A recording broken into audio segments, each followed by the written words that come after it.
Franchising റീറ്റെയിലിങ്ങിന് സാധ്യത കൂടിയിരിക്കുകയാണ്. അതിലെടുത്ത് പറയേണ്ട ഒരു പ്രധാനപ്പെട്ട കാര്യം, ഞാൻ കഴിഞ്ഞൊരു പ്രോഗ്രാമിൽ സൂചിപ്പിച്ച പോലെ 2019 വരെ ഇന്ന് ഇന്ത്യയിൽ നമ്മളെ സംബന്ധിച്ച് നമ്മുടെ ന്യൂട്രീഷൻ ഫുഡ് സപ്ലിമെന്റുകൾ, വെൽനസ് പ്രോഡക്റ്റുകളുടെ ഒരു ടേൺ ഓവറിന്റെ ഒരു കണക്കെടുക്കുകയുണ്ടായി.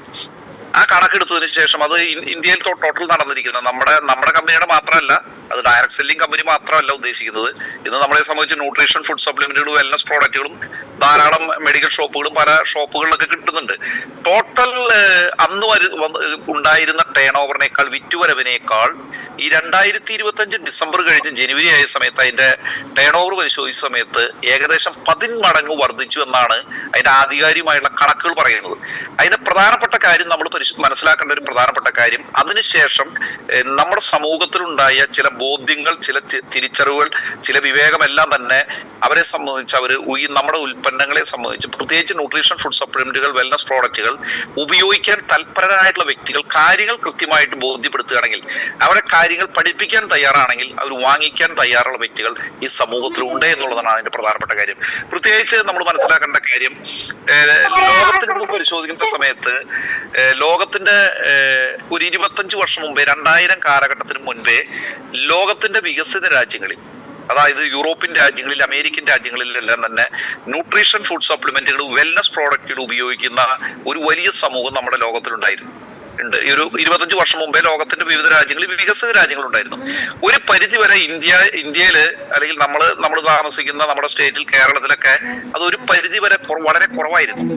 ആ രാജ്യത്തുള്ള പോലൊന്നും ഇവിടെ അത്രയും വലിയ ബോധ്യമോ അല്ലെങ്കിൽ ഈ പറയുന്ന രീതിയിലുള്ള അങ്ങനെ ഒരു തിരിച്ചറിവൊന്നും ഉണ്ടായിരുന്നില്ല. മറ്റുള്ള പല രാജ്യങ്ങളിലൊക്കെ ആ വ്യക്തി ഹോം മീറ്റിംഗ് എടുക്കുന്ന പ്രാപ്തനായുള്ള ഒരു വ്യക്തിയായിട്ട് മാറില്ല. 6 മാസത്തെ സമയം കൊണ്ട് ഒരു വ്യക്തിക്ക് ഈ നമ്മൾ ആരോ പറഞ്ഞ പ്രായം കൊണ്ട് 6 മാസം കഴിയുമ്പോൾ അദ്ദേഹം ഹോം മീറ്റിംഗ് എടുക്കുന്ന ഒരു വ്യക്തിയായിട്ട് മാറില്ല. ഈ 6 മാസം തെറ്റുകളോടുകൂടി, വിവിധ മിസ്റ്റേക്കുകളോടുകൂടി കുറെ ഹോം മീറ്റിങ്ങുകൾ എടുക്കുന്ന സമയത്ത് ആ വ്യക്തിനെ സംബന്ധിച്ച് 6 മാസം കഴിയുമ്പോൾ ഇഫക്റ്റീവായിട്ട് ഹോം മീറ്റിംഗ് എടുക്കുന്ന ആളായിട്ട് മാറും. ചില വ്യക്തികൾ ധരിക്കുന്ന കാര്യം എന്ന് പറഞ്ഞാൽ 6 മാസം കഴിയുമ്പോൾ ഞാൻ തന്നെ അങ്ങോട്ട് ഹോം മീറ്റിംഗ് എടുക്കുന്ന ഒരാളായിട്ട്, അതിന്റെ പ്രാപ്തരായിട്ട് മാറും. അറിവ് കിട്ടും. അങ്ങനെ അറിവ് കിട്ടില്ല.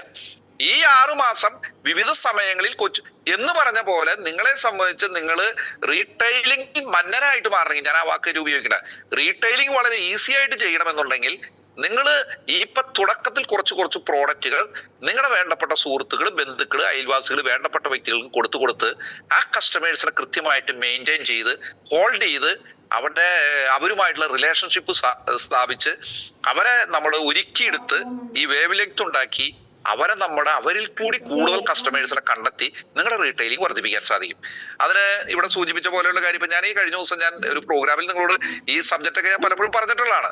ഒരു വ്യക്തി ഇങ്ങനെ, ഞാൻ അദ്ദേഹത്തിന് ആ സംസാരത്തിന്റെ ഒരു മാധുര്യവും ഇതൊക്കെ ഞാൻ കേട്ട സമയത്ത് ഒരാള് വിളിക്കുകയാണ്. ഞാനപ്പോ ഇങ്ങനെ ഒരു സംസാരത്തിന്റെ ഇടയിൽ ഞാനിങ്ങനെ ഫോൺ ചെയ്ത് നിൽക്കുന്ന സമയത്ത് അദ്ദേഹം തൊട്ടടുത്ത് നിന്ന് ഇങ്ങനെ ഒരു മരത്തിന്റെ തണലിൽ നിൽക്കുന്ന സമയത്ത്, മാഡം ഞാൻ 11 മണിക്ക് 2 ഗ്ലാസ് വെള്ളം കുടിക്കണമെന്ന് പറഞ്ഞായിരുന്നു, അത് കുടിച്ചായിരുന്നോ എന്ന് ചോദിക്കണ. അതിന്റെ ഒരു താളവും ആ സംസാരിക്കുന്ന രീതിയൊക്കെ കേട്ട സമയത്ത്, ഞാനത് കേട്ട സമയത്ത് മനസ്സിലാക്കിയ ഒരു കാര്യം, അവരുമായിട്ട് നല്ല ബന്ധമുണ്ട്, നല്ല റിലേഷൻഷിപ്പ് ഉണ്ട്, നല്ല വേവ് ലെങ്ത് ഉണ്ട്. ഇത് കേൾക്കണ സമയത്ത് തന്നെ ആള് 4 പേരെ പരിചയപ്പെടുത്തി കൊടുക്കും. ചോദിച്ചാണ്. അപ്പൊ സ്വാഭാവികമായിട്ട് അവര് കേൾക്കുന്ന, എന്റെ ആരോഗ്യത്തിൽ എന്ത് ശ്രദ്ധയാണ് ഇദ്ദേഹത്തിന് എന്ന് സ്വാഭാവികമായിട്ട് നമ്മളായാലും തോന്നില്ലേ എന്ന് പറഞ്ഞ പോലെ ആള് ചോദിക്കണം, 11 മണിക്ക് ഞാൻ 2 ഗ്ലാസ് വെള്ളം കുടിക്കണമെന്ന് പറഞ്ഞായിരുന്നു, അത് കുടിച്ചായിരുന്നോ എന്നുള്ളതൊക്കെ തിരക്കി. ഞാൻ പറഞ്ഞ കാര്യം, ഇത് റിലേഷൻഷിപ്പ് സ്ട്രോങ് ആക്കുകയും കമ്മ്യൂണിക്കേഷൻ കൂട്ടുമ്പോഴാണ് റിലേഷൻഷിപ്പ് ഉണ്ടാകുന്നത്. നമ്മളെ സംബന്ധിച്ച് നമ്മൾ അവരുമായിട്ട് നല്ലൊരു വേവ് ലെങ്ത് ഉണ്ടാക്കാൻ സാധിച്ചാൽ അവര് നിങ്ങളുടെ കസ്റ്റമർ, നിരന്തരമായിട്ട് നിങ്ങളുടെ കസ്റ്റമേഴ്സ് ആയിരിക്കും. അവരുടെ വേണ്ടപ്പെട്ട ബന്ധുക്കളെ, അയൽവാസികളെ, സുഹൃത്തുക്കളെയൊക്കെ അവർക്ക് കിട്ടിയ റിസൾട്ട് പറഞ്ഞ് കണക്ട് ചെയ്ത് തരും. അത് തുടങ്ങാം. അത് കഴിയുമ്പോൾ ചിലപ്പോൾ പറയുന്നൊരു കാര്യം ഉണ്ട്, എന്തായാലും ഓണമൊക്കെയാണല്ലോ 25-ാം തീയതി, 26-ാം തീയതി, 25-ാം തീയതി ഉത്രാടാണ്, 26-ാം തീയതി തിരുവോണാണ്, അതൊക്കെ ഒന്ന് കഴിയട്ടെ, സെപ്റ്റംബർ തൊട്ട് അങ്ങോട്ട് പ്ലാൻ ചെയ്യാം എന്ന് പറയുന്ന പല വ്യക്തികളെ എനിക്ക് കാണാറുണ്ട്. അവർക്ക് ഈ റീറ്റെയിലിംഗ് മേഖലയിൽ വലിയ വിജയം ഉണ്ടാക്കാനാണ്. നിങ്ങളൊരു കാര്യം മനസ്സിലാക്കേണ്ട കാര്യം, ഇതിന്റെ ടേസ്റ്റ് പിടിച്ചാൽ നിങ്ങൾ വിടില്ല കേട്ടോ. നമ്മൾ ഏതൊരു കാര്യത്തിനെ സംഭവിച്ചാൽ അതിന്റെ ടേസ്റ്റ് മനസ്സിലാക്കണം. നിങ്ങളൊരു കാര്യം മനസ്സിലാക്കേണ്ട കാര്യം, 5,000 മുതൽ 6,000, 7,000 ഒക്കെ ഡെയിലി വരുമാനം ഉണ്ടാക്കുന്ന വ്യക്തികൾ റീറ്റെയിലിംഗിൽ കൂടി ഈ പറയുന്ന പ്രോഗ്രാമിൽ പങ്കെടുത്തുകൊണ്ടിരിക്കുന്നു. ഈ പ്രോഗ്രാമിൽ ഇപ്പൊ ഇരിക്കുന്നുണ്ട്. ഞാൻ വ്യക്തിപരമായിട്ട് അവരെ പേര് കൂടെ പറയുന്നില്ല. 7,000 രൂപ, 6,000 രൂപ, 5,000 രൂപ ഡെയിലി വരുമാനം ഉണ്ടാക്കുന്ന വ്യക്തികൾ, റീറ്റെയിൽ പ്രോഫിറ്റ് ഉണ്ടാക്കുന്ന വ്യക്തികൾ. നിങ്ങൾ ഉദ്ദേശിക്കുന്ന പോലെ സാധാരണക്കാരായിട്ടുള്ള വ്യക്തികളെ സംബന്ധിച്ച് ചെയ്യുന്ന കാര്യമാണ്. കാരണം അവര് ഇങ്ങനെ ആയിരുന്നില്ല തുടക്കത്തിൽ. അവര് വലിയ സ്വപ്നങ്ങൾ കംപ്ലീറ്റ് ചെയ്തവരുണ്ട്. അവരെ സംബന്ധിച്ച് ഞാനിവിടെ സൂചിപ്പിച്ച പോലെ ഈ പറയുന്ന പല പല സ്വപ്നങ്ങൾ റീറ്റെയിൽ പ്രോഫിറ്റിൽ കൂടി കംപ്ലീറ്റ് ചെയ്തവരുണ്ട്. അതിനെല്ലാം നമുക്ക് സ്പോട്ട് ഇൻകമാണ്. എന്റെ കയ്യിൽ പണമില്ല എന്ന് പറഞ്ഞാൽ നിങ്ങളൊരു ആരുടെ അടുത്തും ഈ പറയുന്ന വിഷമം പറയാൻ പോണ്ട. നമ്മളൊന്നും മനസ്സ് വെച്ചാൽ 3 മണിക്കൂർ കൊണ്ട് നിങ്ങളുടെ 3,000 രൂപയുടെ ആവശ്യമാണെങ്കിൽ ക്ലിയർ ചെയ്യാൻ പറ്റുന്ന പ്രോഡക്റ്റുകൾ നമ്മുടെ കയ്യിലുണ്ട്. അത് നമുക്കൊന്ന് നന്നായിട്ട് പ്ലാൻ ചെയ്ത് കഴിഞ്ഞാൽ നിങ്ങളുടെ ടേൺ ഓവർ വർദ്ധിക്കും, നിങ്ങളുടെ റാങ്കിന് ഗുണം ചെയ്യും. നിങ്ങളെ സംബന്ധിച്ച് മറ്റുള്ള ഈ പറയുന്ന രീതിയിൽ ഒരു DTC തൊട്ടുള്ള റാങ്കിലുള്ള വ്യക്തികളാണെങ്കിൽ അവരുടെ മറ്റുള്ള ബെനിഫിറ്റുകളെ സംബന്ധിച്ച് കിട്ടുന്നതിന് വേണ്ടി അത് ഗുണം ചെയ്യും. ചെറിയ കൃഷിയോട് താല്പര്യമുള്ള ഒരു വ്യക്തിയിലാട്ടോ ഈ ഉൽപ്പന്നങ്ങൾ വിറ്റഴിച്ചുകൊണ്ടിരിക്കുന്ന വ്യക്തികളും അല്ലെങ്കിൽ ഉൽപ്പന്നങ്ങളൊക്കെ കൈകാര്യം ചെയ്യുന്ന വ്യക്തികളും കുറച്ച് കൃഷിക്കൊക്കെ ഇച്ചിരി ഇൻട്രസ്റ്റഡ് ആയിട്ടുള്ള വ്യക്തികളാണ് അതിൽ ഏറ്റവും കൂടുതൽ കണ്ടത്. നമ്മൾ മനസ്സിലാക്കേണ്ട കാര്യം, നിങ്ങളിപ്പോ വെൽഹാർട്ട് പോയിട്ട് അല്ലെങ്കിൽ നമ്മുടെ എലമെന്റ്സിന്റെ പ്രോഡക്റ്റ് ഓണറിന്റെ 95 ഹെൽത്ത് ഡ്രിങ്ക് നിങ്ങൾ ഒരു വീട്ടിൽ കൊണ്ടുപോയി കൊടുക്കുന്ന സമയത്തുള്ള വീട്ടിൽ കയറിയിരുന്ന് നമ്മള് മാർബിൾ തറയിലോ ഒക്കെ ചവിട്ടിയിരുന്ന് അല്ലെങ്കിൽ അവിടെ സെറ്റിയിലിരുന്ന് കൊടുക്കണ പോലെ ചിലപ്പോ ഈ പണി നടക്കില്ല. ആഗ്രോ പ്രോഡക്റ്റ് എടുക്കാൻ പതുക്കൊന്ന് ചിലപ്പോൾ വേണമെങ്കിൽ ആ പറമ്പിലേക്ക് ഇറങ്ങി ആ മണ്ണിലെ അവിടെ നിന്ന് ചിലപ്പോൾ വേണമെങ്കിൽ താഴേക്കൊക്കെ നോക്കി ഒരു ജാതിയിലേക്കോ അല്ലെങ്കിൽ ഈ പറയുന്ന തെങ്ങിലേക്കോ വാഴയിലേക്കൊക്കെ ഒന്ന് നോക്കേണ്ടി വരും ചിലപ്പോൾ വേണമെങ്കിൽ. അത്ര എളുപ്പമല്ലാന്ന് കഴിഞ്ഞ ദിവസം ഒരാൾ പറഞ്ഞു, ഇത് എളുപ്പമല്ല സാറേ ഇത്. മറ്റത് അത് ശരിയത് സ്വാഭാവികമായിട്ട് വരുന്നൊരു കാര്യം എന്ന് പറഞ്ഞാൽ അതവിടെ പോയിരുന്ന് വീട്ടിൽ കയറി ഇരുന്ന് സുഖമായിട്ട് ചിലപ്പോൾ ഒരു ബന്ധുവിന്റെ വീട്ടിലൊക്കെ ആണെങ്കിൽ അവിടേക്ക് ഇരുന്നൊരു കാപ്പിയൊക്കെ കുടിച്ച് ഈ 95 കൊടുത്ത് ഞാൻ പറഞ്ഞ പോലെ മൊസൈക്കോ മാർബിളോ അല്ലെങ്കിൽ വേറെ ഇതൊക്കെ ഇട്ട് ഗ്രാനൈറ്റ് ഒക്കെ ഇട്ട് അവിടെ നിൽക്കണ പോലെയല്ല. ഇത് പതുക്കെ ഞാൻ ആ കഴിഞ്ഞ ട്രെയിനിങ്ങുകളെല്ലാം സംസാരിച്ച വ്യക്തികൾ ഇപ്പൊ നമ്മുടെ ഓരോ വ്യക്തികളെ സംബന്ധിച്ച് ഇപ്പൊ നമ്മുടെ അടിമാലിയിലും ഒക്കെ അല്ലെങ്കിൽ ഈ പറയുന്ന അട്ടപ്പാടിയിലുള്ള നമ്മുടെ മത്തായി സാറായാലും ഇപ്പൊ ജോസഫ് സാറായാലും ഒക്കെ ഇവരെയൊക്കെ പരിശോധിക്കുന്ന സമയത്ത് അവരൊക്കെ എന്ത് ചെയ്തു, ആ സ്ഥലങ്ങളിലേക്ക് ഒന്ന് ഇറങ്ങാനൊക്കെ തയ്യാറായി. എന്ന് പറഞ്ഞ പോലെ നിങ്ങളും ഈ പറയുന്ന രീതിയിലുള്ള കാര്യം എന്ന് പറഞ്ഞു കഴിഞ്ഞാൽ ഈ സാധിക്കുന്ന വ്യക്തികളെ സംബന്ധിച്ച് ഇത് ഉപയോഗപ്പെടുത്തണം. കാരണം ഇന്ന് അതിന് വലിയ സാധ്യതയുണ്ട്. വലിയ സാധ്യത. എൻ്റെ ഒരു അനുഭവം പറയാം. ഞാൻ കഴിഞ്ഞ പ്രോഗ്രാമിന് ഞാൻ സൂചിപ്പിച്ചാണ്. കാരണം ഇപ്പൊ ഈ പറയുന്ന എൻ്റെ ഫാമിലി ഒരു അഗ്രികൾച്ചർ ഫാമിലിയാണ്, ഒരു കാർഷിക കുടുംബമാണ്. കാരണം ഇപ്പൊ എൻ്റെ അറിവനുസരിച്ച് വലിയ ബിസിനസ്സുകാരോ അല്ലെങ്കിൽ അങ്ങനെയുള്ളവർ കുറച്ച് ചെറിയ ജോലിക്കാരുണ്ട്, ചില ടീച്ചേഴ്സ്, പിന്നെ കുറച്ച് ഈ അന്നത്തെ ജീവിത സാഹചര്യങ്ങളൊക്കെ മെച്ചപ്പെടുത്താൻ വേണ്ടി ചില വ്യക്തികളെ സംബന്ധിച്ചൊക്കെ ചില യൂറോപ്യൻ രാജ്യങ്ങളിലും അല്ലെങ്കിൽ ഇപ്പൊ ഈ പറഞ്ഞ പോലെ UK അങ്ങനെയൊക്കെ പോയി നേഴ്സുമാരും അങ്ങനെയൊക്കെ ആയിട്ട് കുറച്ച് പേരുണ്ട്. ബാക്കി അല്ലാത്ത വ്യക്തികളൊക്കെ ഈ കാർഷിക മേഖലയായിട്ട് ബന്ധപ്പെട്ട. അപ്പൊ എൻ്റെ ഈ കോവിഡിന് മുൻപ് വരെയുള്ള ഒരു കാലഘട്ടത്തിൽ എൻ്റെ ഫാദർ ആയിരുന്നു ഈ കൃഷി കാര്യങ്ങളൊക്കെ ഭംഗിയായിട്ട് നോക്കിയിരുന്നത്. അദ്ദേഹത്തിനെ സംബന്ധിച്ച് അദ്ദേഹത്തിന്റെ ഒരു പ്രായം ഒരു 86-87 വയസ്സിലേക്ക് കിടന്നപ്പോ ശാരീരിക ബുദ്ധിമുട്ടുകളും കാര്യങ്ങളൊക്കെ ആയിട്ട് ഇപ്പൊ അതിന് പോകാൻ പറ്റാത്തതുകൊണ്ട് ഞാൻ അതിന്റെ കാര്യങ്ങൾ ഇപ്പൊ എനിക്ക് ടൈം ഫ്രീ കിട്ടുന്ന ടൈം, പ്രത്യേകിച്ച് ഞാൻ ഫ്രൈഡേ ഫ്രീ ആണ്. അതിന്റെ കാരണം എന്ന് പറയുന്നത് ഫ്രൈഡേ നമുക്ക് ഒരിക്കലും നമ്മുടേതായ പ്രോഗ്രാമുകൾ ഉണ്ടാവില്ല. നമുക്ക് ട്രെയിനിങ്ങോ മറ്റുള്ള കാര്യങ്ങൾ ഫ്രൈഡേ നമ്മുടെ വീക്കിലി ക്ലോസിംഗ് ആയതുകൊണ്ട് ലീഡേഴ്സ് ഒരു പരിധി വരെ ഫ്രീ ആണ്. അപ്പൊ ഞാനതൊക്കെ ഒന്ന് ശ്രദ്ധിക്കാൻ വേണ്ടി കുറച്ചുകൂടി ഒന്ന് സിസ്റ്റമാറ്റിക് ആയിട്ട് ചെയ്യാൻ വേണ്ടി ആദ്യം കണ്ടെത്തൊരു കാര്യം, ഞാൻ എൻ്റെ കൃഷിഭൂമിയിലേക്ക് ഒരു കൃഷി ഓഫീസറെ കൊണ്ടുവരികയാണ് ചെയ്തത്. കൃഷി ഓഫീസർ ആണെങ്കിൽ ഏറ്റവും ഞാനിപ്പോ നമ്മൾ പല വ്യക്തികളെ കുറിച്ചൊക്കെ പറഞ്ഞ പോലെയുള്ള വളരെ കൃഷിയോടുള്ള താല്പര്യം കൊണ്ട് ആ പറയുന്ന രീതിയിൽ അദ്ദേഹത്തിനെ സംബന്ധിച്ച് അങ്ങനെ ഒരു അഗ്രികൾച്ചർ യൂണിവേഴ്സിറ്റിയിൽ നിന്ന് കോഴ്സ് ചെയ്ത് വന്ന് നല്ല പാഠമുള്ള ഒരു കൃഷി ഓഫീസറാണ്. ഭയങ്കര സപ്പോർട്ടുള്ള ഒരു കൃഷി ഓഫീസറായിരുന്നു. അപ്പൊ അവരെ ഞാൻ ആദ്യം തന്നെ എൻ്റെ ഭൂമി കൊണ്ടുപോയി ആ ഭൂമിയൊക്കെ ഒന്ന് കാണിച്ചു. ഞാൻ എൻ്റെ വാഹനത്തിൽ കൊണ്ടുപോയി അവിടെ കാണിച്ച് ഞാൻ പറഞ്ഞു, ആളൊരു ലേഡി, ഞാൻ പറഞ്ഞു മാഡം ഏറ്റവും ഫ്രീ ഉള്ള ഒരു ടൈമാണ്, ഒരു 1 hour ചെലവഴിച്ചൊന്നൊക്കെ എനിക്കൊരു സംശയങ്ങൾ. അങ്ങനെയുള്ള സമയത്ത് മാഡം വിളിച്ചാൽ മതി, ഞാൻ ഫ്രൈഡേ ആണെങ്കിൽ സൗകര്യമായിരിക്കും. അപ്പൊ ആ ടൈമിൽ വിളിച്ചു കഴിഞ്ഞാൽ ഞാൻ വാഹനമായിട്ട് വരാം, ഒരുമിച്ച് പോയി നമുക്കതൊക്കെ ഒന്ന് കാണാം എന്ന് പറഞ്ഞു. അപ്പൊ അങ്ങനെയെന്ന് പറഞ്ഞത് ഒരു സൗകര്യം പോലെ ആള് 2 ദിവസം മുമ്പേ എന്നെ വിളിച്ചു പറഞ്ഞു, ഇന്ന ദിവസം നമുക്കൊരു കാര്യം ചെയ്യാം, ഒരു 3 o'clock പോവാം. അപ്പൊ ഞാൻ പിന്നെ ഒരു 4-5 മണിയോടുകൂടി എന്റെ ഫ്രീ ആകുമ്പോ പിന്നെ ഇങ്ങോട്ട് ജസ്റ്റ് വരണ്ട, ഇവിടെ നിന്ന് ഇറങ്ങാം. അത് കഴിഞ്ഞാൽ പിന്നെ അവർക്ക് അതിലേക്ക് ആയിക്കോട്ടെ, അപ്പൊ നമുക്ക് 1.5 ചെലവഴിക്കാൻ തോന്നും. അങ്ങനെ ഇവിടെ ചെന്ന സമയത്ത് എന്റെ കുറെ സംശയങ്ങൾ ഞാൻ ചോദിച്ചു. സംശയം ഞാൻ ചില പ്രോഗ്രാമിൽ അത് പറഞ്ഞിട്ടുള്ളതാണ്. ഒന്നാമത്തെ സംശയം ചോദിച്ച കാര്യം, എന്റെ ചെറിയ പ്രായത്തിൽ 4ാം ക്ലാസ്സിലും 5ാം ക്ലാസ്സിലൊക്കെ പഠിക്കുന്ന സമയത്ത് ഞങ്ങൾ കൃഷിക്കാരായതുകൊണ്ട് തന്നെ ഈ ചേമ്പ്, ചേന, ചെറുകിഴങ്ങ്, കാച്ചില് എന്നൊക്കെ പറഞ്ഞ, നിങ്ങളൊക്കെ പ്രത്യേകിച്ച് ഈ പ്രോഗ്രാമിൽ പങ്കെടുത്തുകൊണ്ടിരിക്കുന്ന ഇടുക്കി ജില്ലക്കാർക്കും കോട്ടയം ജില്ലക്കാരെ സംബന്ധിച്ചൊക്കെ കാർഷിക മേഖലയിൽ ബന്ധപ്പെട്ടുള്ള ആൾക്കാർക്കൊക്കെ അറിയാം. നമ്മൾ പറയും ചെറുകിഴങ്ങ് സംബന്ധിച്ചുള്ള കാര്യം എന്ന് പറഞ്ഞാൽ പ്രത്യേകിച്ച് അത് ഈ ഓഗസ്റ്റ്, സെപ്റ്റംബർ, ഒക്ടോബർ അല്ലെങ്കിൽ പിന്നെ ഈ ജൂലൈ തൊട്ടൊക്കെ തുടങ്ങുന്നത്. പ്രത്യേകിച്ച് ഈ നമ്മൾ ചിങ്ങമാസം എന്ന് പറയുന്ന സമയമൊക്കെയാണ് അതിന്റെ നമ്മൾ ഇടവിളയായിട്ട് ഏതെങ്കിലും വാഴ അതൊക്കെ കൃഷിയുടെ ഇടയിൽ വെക്കും, അല്ലെങ്കിൽ മറ്റുള്ളതിന്റെയൊക്കെ പറമ്പുകളിൽ വെക്കുന്ന ഒരു രീതി. അപ്പൊ സ്വാഭാവികമായിട്ട് ആ ചെറിയ പ്രായത്തിലൊക്കെ 4ാം ക്ലാസ് 5ാം ക്ലാസ്സിലൊക്കെ പഠിക്കുമ്പോൾ ഒരു ഒക്കെ ഈ 4 മണിക്ക് സ്കൂള് ഒക്കെ കഴിഞ്ഞ് ഒരു 4:30 4:45 ആകുമ്പോൾ വീട്ടിൽ വരുന്ന സമയത്ത് അന്നത്തേക്ക് അല്ലെങ്കിൽ ഏതെങ്കിലുമൊക്കെ നമുക്ക് സാറ്റർഡേയില് ഏത് ദിവസമായാലും വീട്ടിലൊക്കെ ഈ ചേമ്പ് പുഴുങ്ങി കഴിക്കുന്ന ഒരു രീതി, അന്നത്തെ രീതിയിലുള്ള കാര്യങ്ങളുണ്ട്. ഞാൻ കണ്ടിരിക്കുന്ന എന്റെ മാതാപിതാക്കള് ഒരു ചേമ്പിന്റെ ചോടിന്റെ ഒരു സൈഡ് മാത്രം മാന്തി, ഇങ്ങനെ മണ്ണ് മാന്തി ഒരു സൈഡിൽ നിന്ന് കിഴങ്ങെടുത്തിട്ട്, അത് ചേമ്പ് മുഴുവനായിട്ട് പറിക്കണില്ല, ചേമ്പിന്റെ ഒരു സൈഡ് മാത്രം പറിച്ചെടുത്തിട്ട് അതിലേക്ക് എന്ത് ചെയ്യുന്നു, ആ മണ്ണ് അങ്ങോട്ട് തട്ടിയിടുക. തട്ടിയിട്ട് കഴിഞ്ഞാൽ ഒരു 5 or 6 അടങ്ങുന്ന 4-5 പേരടങ്ങുന്ന കുടുംബത്തിന് ഒരു 4:30 5 മണിക്കൊക്കെ, നമ്മൾ 4 മണിക്കൊക്കെ ഈ പറയുന്നൊരു ചേമ്പ് പുഴുങ്ങി കഴിക്കുന്ന രീതിയിൽ ഉണ്ടെങ്കിൽ അതിനാവശ്യമായുള്ള കിഴങ്ങ് കിട്ടും. പിന്നെ ആയിരിക്കും പിന്നെ ഇതിന്റെ മറു സൈഡ് എടുക്കുന്നത്. പക്ഷെ ഇതേ കാര്യം ഇപ്പോഴും ഉണ്ട്. ഇപ്പോഴും ഇടയ്ക്കൊക്കെ നമ്മൾ ഈ വാഴയുടെ അല്ലെങ്കിൽ ഈ പറമ്പിന്റെ ഇടയ്ക്കൊക്കെ ഉള്ള നമുക്ക് കുറച്ച് തെങ്ങ് ഉള്ളതിന്റെ ഇടയ്ക്കൊക്കെ ഇത് വെക്കുന്നുണ്ട്. ഇപ്പൊ ഇത് 4 ചോട് പറിച്ചാൽ 5 ചോട് പറിച്ചിട്ടും ഒന്നും കാണാനില്ല. ഇതേ കാര്യം തന്നെ നമ്മൾ അന്ന് ഒരു ചേമ്പിന്റെ ഒരു സൈഡ് മാത്രം മാന്തി എടുത്ത് 4-5 വ്യക്തികൾക്ക് അടങ്ങുന്ന കുടുംബത്തിലേക്ക് ഇത് കിട്ടിയത്, ഇത് കിട്ടാണ്ട് എന്റെ ഒരു വലിയൊരു സംശയമായിരുന്നു അത്. ഞാൻ ആ മാഡത്തിനോട് ചോദിച്ചു, ആ കൃഷി ഓഫീസറോട് ചോദിച്ച കാര്യം ഇതാണ്. ഞാൻ ഈ കാര്യം പറഞ്ഞു. അപ്പൊ ഞങ്ങൾ അവിടെ അങ്ങനെ ഒരു ചെറിയ ഇരിക്കാനുള്ള സൗകര്യം ഇരുന്നു. അപ്പുറത്തേക്ക് ഒരു കരിക്കൊക്കെ ഇട്ട് കുടിച്ച് ഞങ്ങളെ അവിടെ പണിയുള്ള ആൾക്കാരൊക്കെ അവര് കരിക്ക് കിട്ടുന്നു. അവരും വളരെ സന്തോഷത്തോടുകൂടി കണ്ടപ്പോ ഈ കൃഷിനെ സ്നേഹിക്കുന്ന ഒരു കൃഷി ഓഫീസർ ആയതുകൊണ്ട് ഇത്തരത്തിലുള്ള കൃഷിഭൂമിയിൽ വന്ന സമയത്ത് അവരും ഹാപ്പിയാണ്. അപ്പൊ ഞാനും അത്തരത്തിലുള്ള സംശയങ്ങൾ ചോദിക്കുകയാണ് അവരോട്.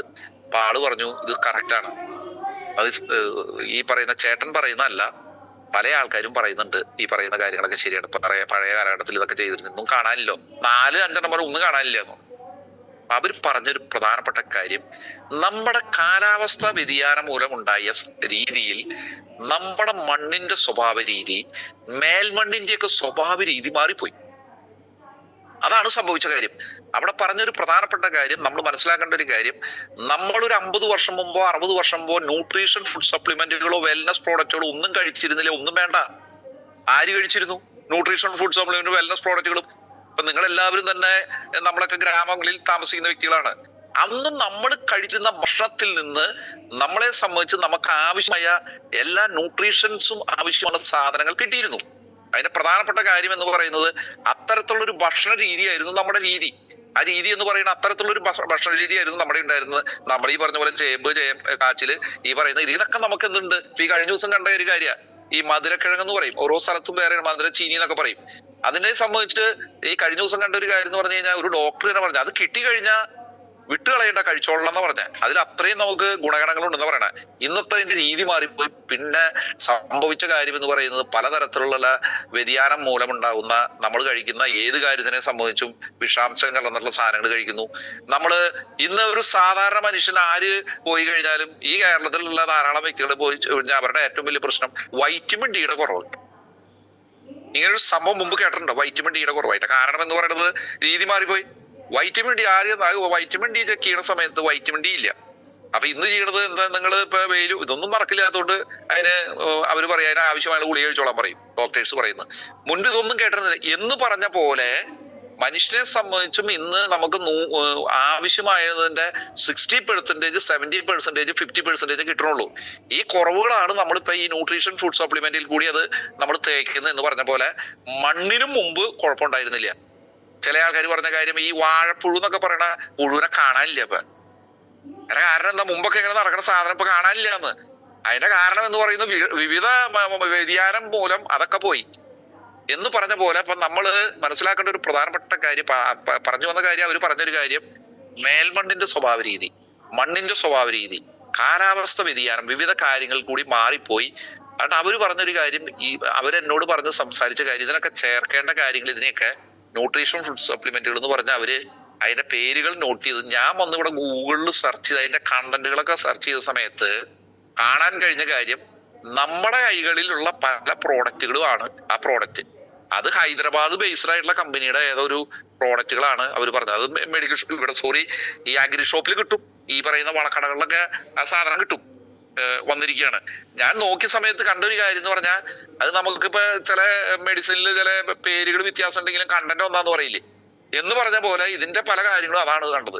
അപ്പൊ നമ്മൾ മനസ്സിലാക്കേണ്ട ഒരു കാര്യം, ഇനി ഈ പറയുന്ന ന്യൂട്രീഷൻ ഫുഡ് സപ്ലിമെന്റിന് വെൽനസ് പ്രോഡക്റ്റുകളുടെ ആവശ്യമുള്ള പോലെ കൃഷിക്കും ഭൂമിക്കും എല്ലാത്തിനും ആവശ്യമായിട്ട് വന്നിരിക്കുക. ആ സാധനങ്ങൾ, ആ പ്രോഡക്റ്റുകൾ നമ്മുടെ കയ്യിലുണ്ട്. അപ്പൊ ഒരു ബുദ്ധിമാനായിട്ടുള്ള ഒരു വ്യക്തിയെ സംബന്ധിച്ച് ഇത് കൃത്യമായിട്ട് ഉപയോഗപ്പെടുത്തുകയാണെങ്കിൽ നല്ല രീതിയിലുള്ള ടേൺ ഓവർ ഉണ്ടാക്കാനും ഈ പറയുന്ന കച്ചവട രീതി വർദ്ധിപ്പിക്കാനും നന്നായിട്ട് ബിസിനസ് ചെയ്യാനും നിങ്ങളുടെ ലീഡേഴ്സും എല്ലാം വെക്കുന്ന കോൺടെസ്റ്റുകളായിക്കോട്ടെ എല്ലാം തന്നെ എൻജോയ് ചെയ്യാനും നമുക്ക് ഈ ബിസിനസ്സിൽ കൂടി സാധിക്കും. അതൊരു റീറ്റെയിലിംഗ് ഒരു പ്രധാന ഘടകമാണ്. സിതാറൊക്കെ അന്ന് വിട്ടു നോക്കി. അപ്പൊ അവിടെ ഞാൻ അത് വേറെ ഒന്നല്ല, അത് നമ്മുടെ ഇവിടെ തന്നെയുള്ളൊരു, ഞങ്ങൾ തിരിച്ചു വന്നിട്ട് കോയമ്പത്തൂർ പോയിട്ട് തിരിച്ചു വരുന്ന സമയത്ത് വാഹനമൊക്കെ ഇട്ടിട്ട് എന്റെ തൊട്ടടുത്ത് തന്നെ ഒരു ബിൽഡിംഗ് ഉണ്ട്. ആ ബിൽഡിങ്ങില് ഒരു കോഫി ഷോപ്പും ഒക്കെ ആയിട്ട് ഒരു റെസ്റ്റോറന്റ് ഉണ്ട്. ആ റെസ്റ്റോറന്റിൽ ഇരിക്കുമ്പോൾ ഞങ്ങൾ ഒരു ബിസിനസ്സിൽ പാർട്ട്നേഴ്സ് ആയിട്ടുള്ള ഡയറക്ടർ തന്നെയാണ് അവിടെ ഒന്ന് ചോദിച്ചത്. ആളാണ് വന്ന ഒരു വ്യക്തിനെ സംബന്ധിച്ചുള്ള കാര്യമാണ് ഡയബ ലൈഫ്. അത് ഞങ്ങൾ പോയിട്ട് വന്നപ്പോ തന്നെ എടുത്തു കൊടുക്കാൻ പറഞ്ഞു, എടുത്തു കൊടുത്തു. അപ്പൊ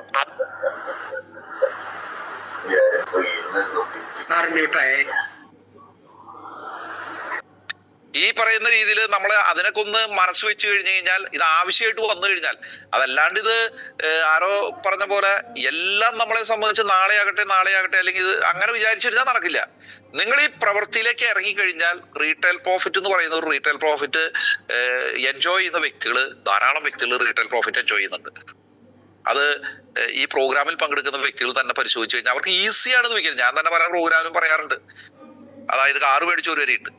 കാറ് മേടിച്ചവര്, സ്വന്തമായിട്ട് വീടിന്റെ പണികൾക്കൊക്കെ വലിയ രീതിയിൽ സഹായമായവരുണ്ട്, ആഭരണങ്ങൾ മേടിച്ചവരുണ്ട്, ടൂ വീലർ മേടിച്ചവരുണ്ട്, വിദേശ രാജ്യങ്ങൾ സന്ദർശിക്കാനായിട്ട് വലിയ വലിയ അവസരം കിട്ടിയവരുണ്ട്. അങ്ങനെ എടുത്തു പറയുന്നില്ല, ധാരാളം കാര്യങ്ങൾ റീറ്റെയിൽ പ്രോഫിറ്റിൽ കൂടി പൂർത്തീകരിച്ച വ്യക്തികൾ നമ്മൾ ഈ പ്രോഗ്രാമിലുണ്ട്. അപ്പൊ അതുകൊണ്ട് അത് എല്ലാ വ്യക്തികളും അതിലേക്ക് മാറണം, റീറ്റെയിൽ പ്രോഫിറ്റിലേക്ക് മാറണം.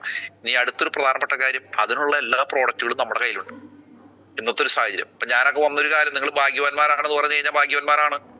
കാരണം ഒന്ന് ആലോചിച്ച് നോക്കിയേ, 2013 കാലഘട്ടത്തിൽ ഞാൻ ഈ ബിസിനസ് സ്റ്റാർട്ട് ചെയ്യുമ്പോൾ, ഒന്നാമത്തെ കാര്യം കേരളത്തിലും ഇല്ല, അത് മറ്റുള്ള സ്റ്റേറ്റുകളിലാണ്. അന്ന് നമ്മളെ സംബന്ധിച്ച് റീറ്റെയിൽ ചെയ്യാനുള്ള പ്രോഡക്റ്റ് ഉണ്ടോ? ആകെ 10 പ്രോഡക്റ്റാണ് ഉള്ളത്. അടുത്തൊരു പ്രധാനപ്പെട്ട കാര്യം എന്ന് പറഞ്ഞു കഴിഞ്ഞാൽ, അത് വാങ്ങിക്കണമെങ്കിൽ എവിടെ പോകണം? ഇതെല്ലാം മാറി നമുക്ക് 100-100 കൂടുതൽ പ്രോഡക്റ്റുകൾ നമ്മുടെ കയ്യിലുണ്ട്. എല്ലാ കാറ്റഗറിയിലുള്ള പ്രോഡക്റ്റുകളുണ്ട്. ഇപ്പൊ ഈ പറയുന്ന കോസ്മെറ്റിക്സ് പ്രോഡക്റ്റിന്റെ ഹലോ എന്ന് പറഞ്ഞ ബ്രാൻഡിൽ അത് കുറച്ചുകൂടി അതിന്റെ ശ്രേണി പ്രോഡക്റ്റ് വർദ്ധിപ്പിക്കാൻ പോവുകയാണ് കമ്പനി. കാരണം കമ്പനിക്ക് മനസ്സിലായ ഒരു കാര്യം എന്ന് പറഞ്ഞാൽ, ഇറക്കിയത് ചൂടപ്പം പോലെയൊക്കെ പോയത്, കിട്ടാനില്ല. ഒരു ടെസ്റ്റ് ഡോസ് അടിച്ചതാ. അപ്പൊ അതില് നല്ല റിസൾട്ടും ആവശ്യക്കാരുണ്ടെന്ന് മനസ്സിലായ സമയത്ത് ഈ വരാൻ പോകുന്ന അടുത്ത ഞാൻ ചെക്ക് ചെയ്ത സമയത്ത് ഒരു 2 വീക്സിനുള്ളിൽ സഫീഷ്യന്റ് ആയിട്ട് പ്രോഡക്റ്റ് നമുക്കൊരു ഓഗസ്റ്റ് തൊട്ട് കമ്പനിയുടെ വാർഷികം തൊട്ട് സഫീഷ്യന്റ് ആയിട്ടുള്ള പ്രോഡക്റ്റ് അവിടെ വരും. പ്രോഡക്റ്റുകളുടെ എണ്ണം വർദ്ധിക്കും. ഇതെല്ലാം തന്നെ നമ്മുടെ ബിസിനസ് വർദ്ധിപ്പിക്കാനായിട്ട് നമുക്ക് സാധിക്കും, റീറ്റെയിലിംഗ് വർദ്ധിപ്പിക്കാനായിട്ട് സാധിക്കും.